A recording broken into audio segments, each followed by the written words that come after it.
Present day. Present time. Alright, so Steam announced 3 huge news. Like, I mean, not Steam. Valve had 3 huge announcements today, and I want to talk about this because this is actually a huge advancement for Linux as as an operating system and in the gaming sphere. And there's a lot of things that people are overlooking and not really seeing. And I want to talk about all 3. I want to talk about the Steam machine. I want to move into the controller, and then I would like to move into the VR. Now, the Steam machine, I want to talk about this one first because this is one thing that a lot of Linux gamers and Linux enthusiasts are actually overlooking. But before that, let's talk about the specs. So the specs, if you look at the specs right here, it doesn't really look like nothing special. It's basically like a console. I mean, it has desktop too, so you'll be able to do everything on desktop, which is nice. If you look at the specs, it only has 8 gigabytes of VRAM or whatever, that which basically means that in order for you to actually play your games at 4K at 60 FPS, how they claim, you gotta use FSR and whatever the frame generation version of AMD it is. Now, the more interesting thing hardware-wise that I found was actually that you could actually expand the storage through micro SD, which actually will save you a lot of money. But the main thing I really want to talk about is this. Like, now, let's think about this for a second. Let's use our freaking brains.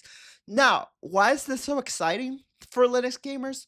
Well, first of all, Valve has been talking for a while that they want to develop a kernel-level anti-cheat workaround for Linux, for basically Linux, because everything that's made by Valve runs SteamOS,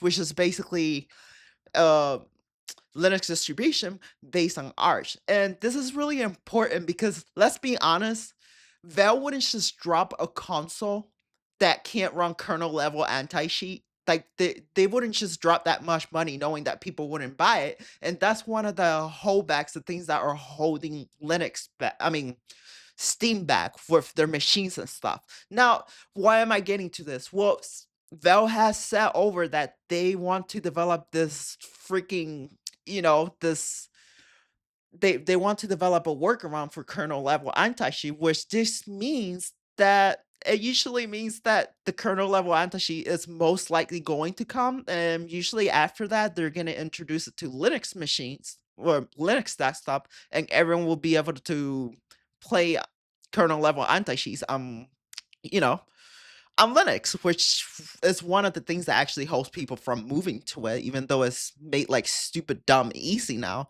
And they usually follow a pattern, like they introduce a API, blah blah blah, and then the whole community gets it. So this is one of the biggest news because this probably it straight up just means that we're getting there, even like we're just getting there. Now let's talk about the controller. Where is it? Where's my notes? Um, Now let's talk about this controller. So yeah, that's the machine. Huge news. Anyway, moving on to the controller. Well, the new controller is actually insane because when you look at the specs, first off, it weighs 292 grams. I like that personally because I think that I like the heavier controllers because they feel like, to me, that feels heavier on the DualSense Edge, and I feel like heavier controllers have like a premium feel to me. So that means that Valve has stuff a big battery, which means they got stronger motors and premium internals instead of that cheap hollow feeling of controllers that you had. Then the wireless puck hits you with a 2.4 gigahertz of low latency at 8 milliseconds end-to-end. For context, that's faster. It's technically faster in the PS5 and Xbox controller, wirelessly wise. Yeah, the default polling rate, it's 4 milliseconds, around 250 hertz wireless, but because it's running on SteamOS and the right ID input, the thing is most likely gonna be able to be overclockable under Linux, which probably means that might be added to the kernel.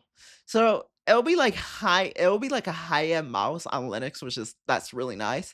And wire over USB Type C, expect maybe you could push it to 1,000 hertz minimum, and this could also absolutely hit 2,000 or 8,000 if Vel exposes the advanced settings, and because it has 8.39 watts hour battery over 35-hour battery gameplay, overclocking won't really trash the battery life like the DualSense Edge does.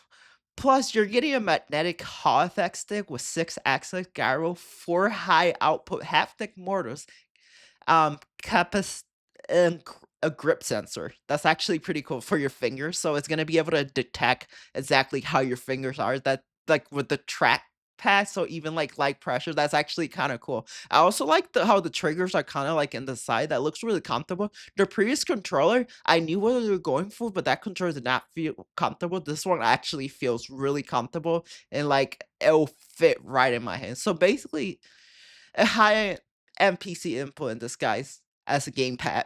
So Valve didn't really just cook the bill controlling that Sony and Microsoft should have had.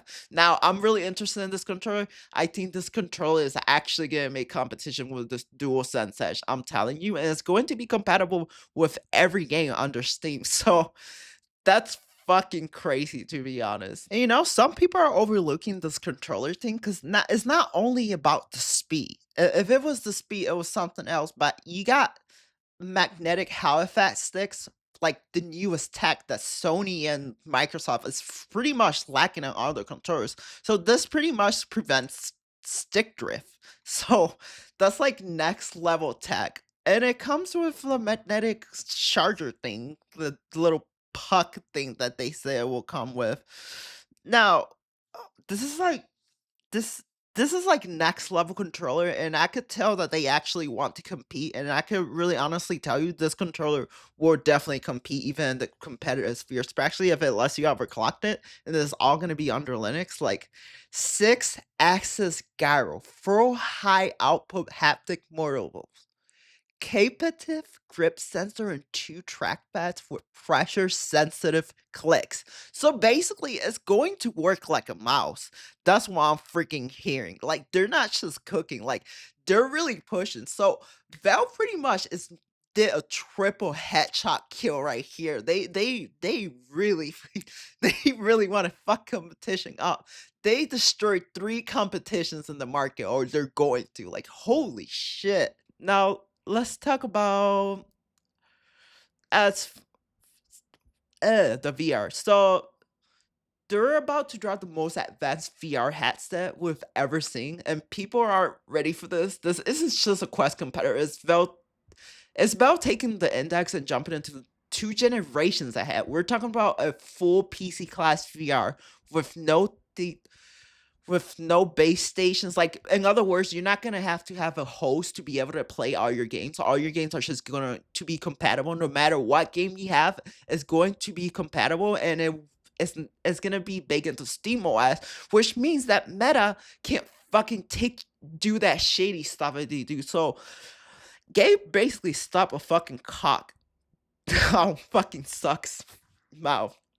Yes, you don't need a phone app. You don't need to fucking go into social media and have suck steal your data or anything. But the other thing also that I found really interesting is that it has something that's like next level when it comes to, VR headsets, something that I've never seen no one done, but it has inside out tracking with high end resolution micro OLED lenses, eye tracking, face tracking, and the whole new control system designed around the precision of finger tracking.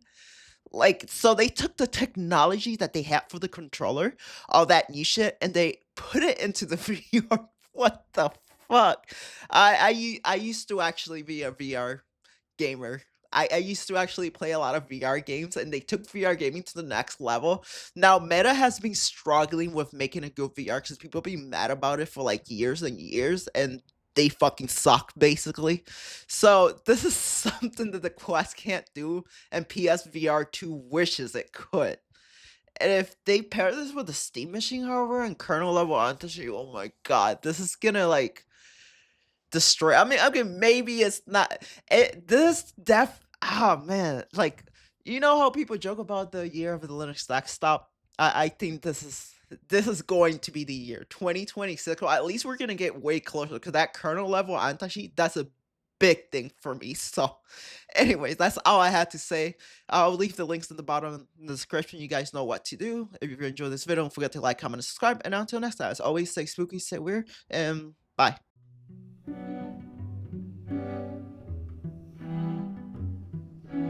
Dim, dam, dadilam, vacarme s'en va dans l'oubli éternam.